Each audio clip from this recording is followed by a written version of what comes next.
लोक GB 18 news से bureau Santosh Singh. Modi अपनी गारंटी निभाए वरना पेंशनर सड़कों पर उतरेंगे। लखनऊ 30 दिसंबर ईपीएस 95 राष्ट्रीय संघर्ष समिति उत्तर प्रदेश की प्रांतीय सभा आज आलमबाग बस स्टेशन पर संपन्न हुई, जिसकी अध्यक्षता करते हुए प्रांतीय अध्यक्ष ओम शंकर तिवारी ने कहा कि दिल्ली में 7 दिसंबर को रामलीला मैदान में विशाल रैली थी और 8 से 14 दिसंबर तक जंतर मंतर पर पेंशनरों का अनशन चला, जो श्रम मंत्री के आश्वासन के बाद स्थगित किया गया। उन्होंने कहा, आजकल प्रधानमंत्री मोदी की गारंटी की बहुत चर्चा है। उन्होंने भी मार्च 2020 और अगस्त 2021 में एनएसी के नेताओं को बुलाकर मांगे पूरी करने का वादा किया था, परंतु अभी तक उनकी गारंटी पूरी नहीं हुई। पेंशनरों में धीरे धीरे रोष बढ़ रहा है। अगर न्यूनतम पेंशन 7500 महीना डीए और पति पत्नी को मुफ्त चिकित्सा सुविधा की मांग जल्दी पूरी नहीं की गई तो देश भर में पेंशनर सड़कों पर उतरेंगे। आंदोलन चल रहा है मिनिमम पेंशन बढ़ाने के लिए। सरकार ने 2013 में जब ये विपक्ष में थे तब उन्होंने जो है कोश्यारी कमेटी की जो बैठक हुई थी उसमें रिकमेंड किया गया था कि इनका जो है 3000 रुपये महीना पेंशन करी जाए और डीए दिया जाए।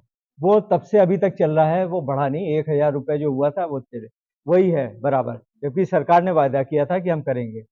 उसके बाद हमारे एनएसी के कमांडर अशोक राउत जी और वीरेंद्र सिंह रजावत जी 2 बार प्रधानमंत्री से मिले, 4 मार्च 2020 और 5 अगस्त 2021 को।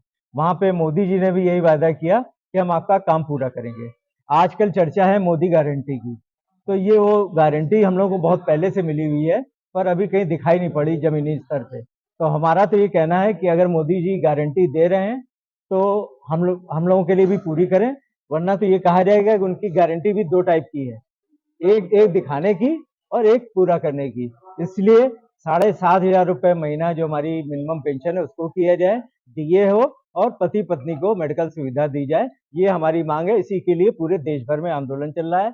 उसकी जो हमारे अभी आंदोलन स्थगित किया था उसको फिर कैसे स्टार्ट किया जाए, क्या रणनीति बने, इसके लिए हम लोग आज प्रदेश के लोग बैठे हुए हैं। जो निर्णय होगा उसी के अनुसार आगे कार्रवाई की जाएगी। ये 77 लाख पेंशनर्स हैं ईपीएस 95 के, और उसमें मीडिया के पर्सन, बड़े बड़े आपके जो पीएसयूज हैं वो हैं, प्राइवेट सेक्टर है, सबके लोग हैं शामिल, और 8 करोड़ जो है जो वर्किंग है लोग वो ईपीएफ से रिलेटेड है।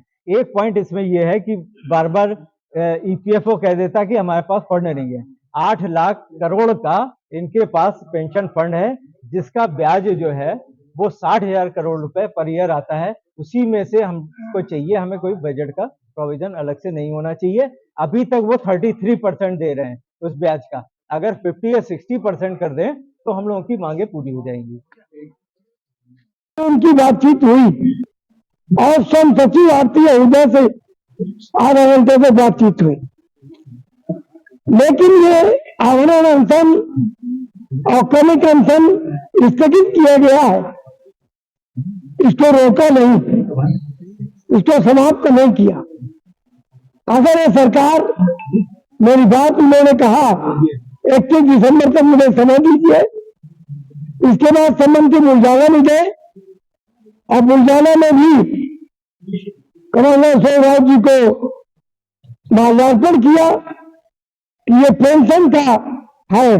एक महिला ने बहुत दृढ़ संकल्प के साथ श्रम मंत्री को रोका और उसने कहा, श्रम मंत्री जी मुझे ये बताने कष्ट करें कि आप मेरी पेंशन कब कर रहे हैं और करेंगे कि नहीं करेंगे। अगर नहीं करेंगे तो मैं आप ना करूंगी।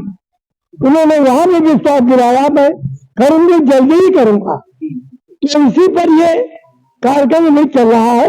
आगे आप लोग क्या रणनीति है? आगे मेरी रणनीति है कि मैं राष्ट्रीय अध्यक्ष बाद में भी दिल्ली गए, उनकी वार्ता हुई और उसके बाद भी वार्ताक्रम जारी है। अगर कुछ हल नहीं निकलता है तो स्थगन हुआ है। मैं जनवरी से किसी भी देश से पुनः अनशन प्रारंभ कर दूंगा। और अगर